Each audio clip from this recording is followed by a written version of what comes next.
Hello student, welcome back to biology class. In previous lecture, we studied about exchange of the gases between lungs and environment, that is external respiration. Today, in this video, we will discuss about internal respiration, particularly for oxygen transport and carbon monoxide poisoning. Let us see the process of oxygen transport, how it takes place. What are the different factors which affect for the transport of oxygen, as well as we will study the Bohr effect, Haldane effect and carbon monoxide poisoning. In transport of oxygen, the role of hemoglobin is very important. It is present in red blood cells. It is a red color pigment.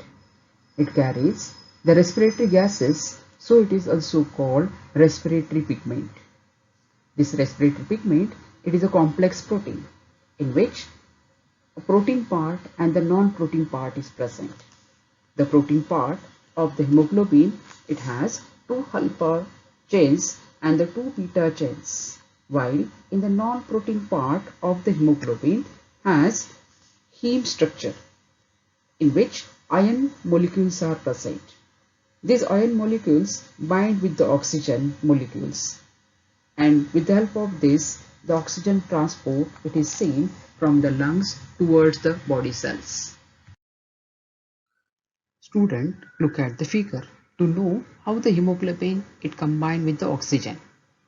The oxygen from the lung, it enter into the blood. In the blood, RBC cells are present. And you know RBC is having hemoglobin. In hemoglobin, the heme structure is present, which is having 4 iron molecules. These 4 iron molecules, it combined with the 4 oxygen molecule and it forms a complex. That complex is called oxyhemoglobin. Hemoglobin has high affinity towards the oxygen. It combined with the oxygen and it formed the oxyhemoglobin. Oxyhemoglobin, it is unstable, reversible structure. It has bright red in color.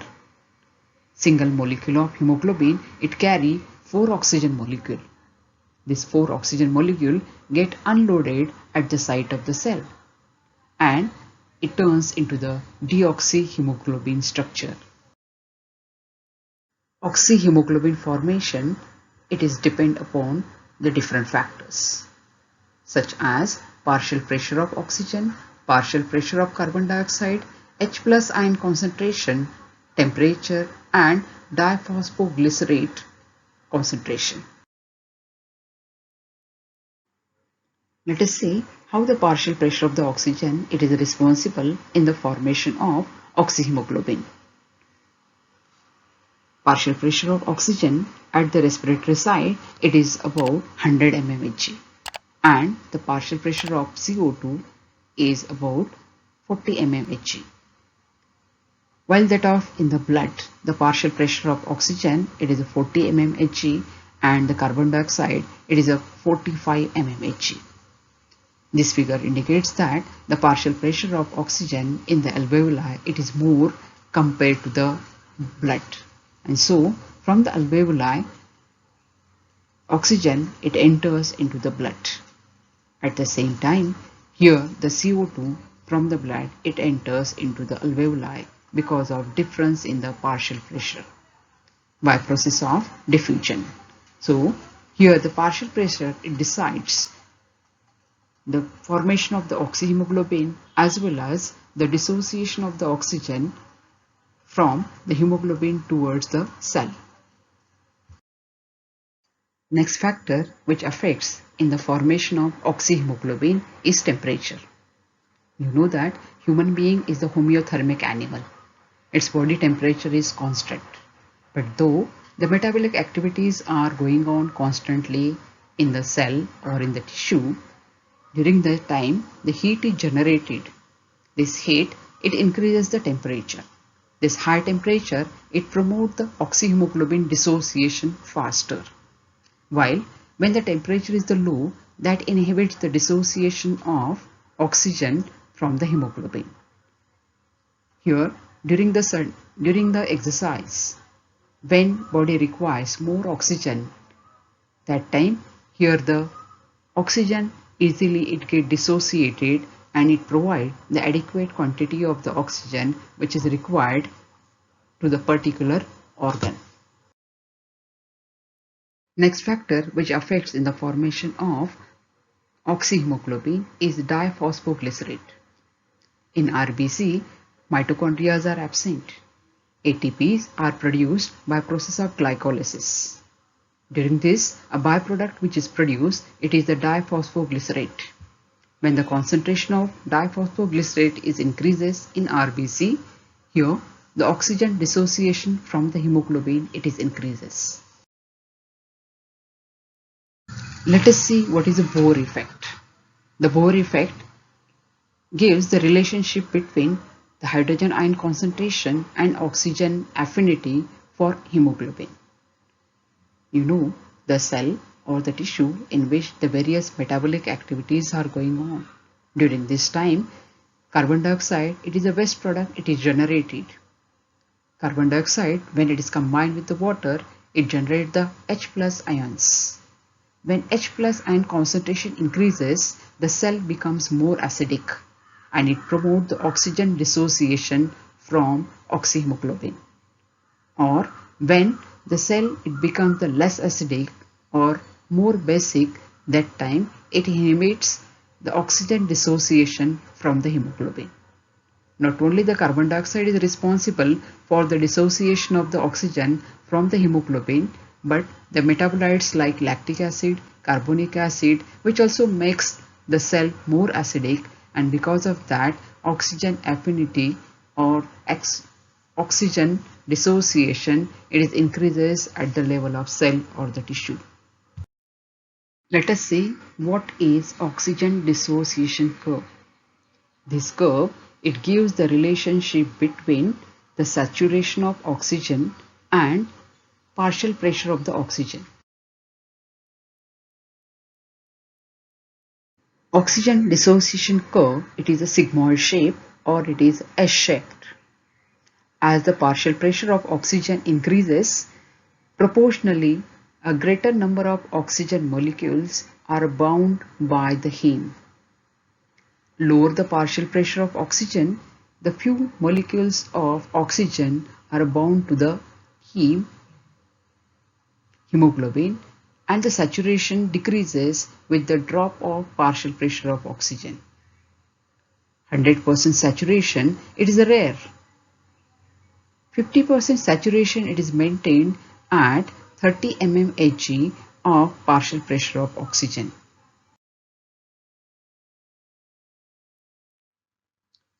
Let us see what is the oxygen reserve and where it is present.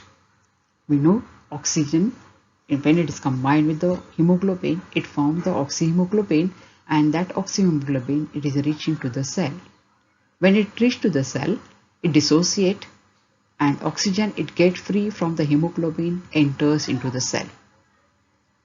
This dissociation of the oxygen it is not 100% at the cell level. Some oxygen it remains in the RBC. This remaining oxygen it is called oxygen reserve. It is used when the tissue suddenly demands for more oxygen. So during the heavy exercise, this demand it is completed by the RBC cell by this reserve oxygen. Affinity of carbon dioxide towards the hemoglobin it is described by Haldane effect. When partial pressure of carbon dioxide it is more, it will hold more CO2, and when partial pressure of oxygen is the low. Or we can say when there is an increase in partial pressure of oxygen, it lowers the affinity of hemoglobin towards the CO2. The Haldane effect describes how oxygen concentration determines hemoglobin's affinity for carbon dioxide, while Bohr's effect described how carbon dioxide and H plus ion concentration affect the hemoglobin affinity for oxygen. The normal oxygen dissociation curve, it shifts to the right or the left. So which are the conditions to shift towards the right? This curve gets shifted towards the right only when the temperature, partial pressure of the CO2, H plus ion concentration and the concentration of diphosphoglycerate, when it is a high, that time the curve gets shifted towards the right, and that is the Bohr's effect. Same way, this curve, it is shifted to the left side when the temperature, partial pressure of the CO2, H plus ion concentration and diphosphoglyceric acid molecules concentration is less. So this effect, it is the Haldane effect, which is shown in the graph. Student, up till now we have studied about oxyhemoglobin formation. Carbon monoxide is a poisonous gas that has no smell or the taste. It can kill you if you are exposed to high level. Carbon monoxide, it is produced due to the incomplete burning of material containing carbon, such as natural gas, gasoline, kerosene oil or wood. Carbon monoxide is also produced by running cars. It is also present in the smoke of the cigarette. The other causes of carbon monoxide production is maybe blocked chimney, or because of blocked exhaust, or because of unventilated places at the burning of fuel place. Carbon monoxide is a one carbon compound in which carbon is joined to a single oxygen. It is a highly toxic gas. Hemoglobin has a high affinity towards the carbon monoxide. It is about 200 times greater than the oxygen. When carbon monoxide it enters into the blood, it forms the complex with the hemoglobin. It is called carboxyhemoglobin. The presence of carboxyhemoglobin, it reduces the oxygen level in the blood. So the cell or the tissues, they are not getting sufficient quantity of oxygen if the person is exposed to carbon monoxide for prolonged time. And this is called carbon monoxide poisoning. When the person is exposed to carbon monoxide for prolonged time, the following symptoms can be seen, in which dizziness, stomach pain, breathlessness, chest pain, fits, loss of the consciousness, brain damage, or the vision loss, or sometimes heart diseases can be observed. Proper attention and regular service of boiler, heating system and cars from the reputed service centers. We can protect ourselves from exposure to carbon monoxide and its poisoning.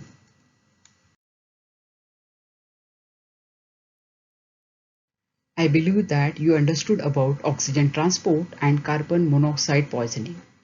If you like this video, you share with your friends and subscribe the channel to get more videos. Thank you.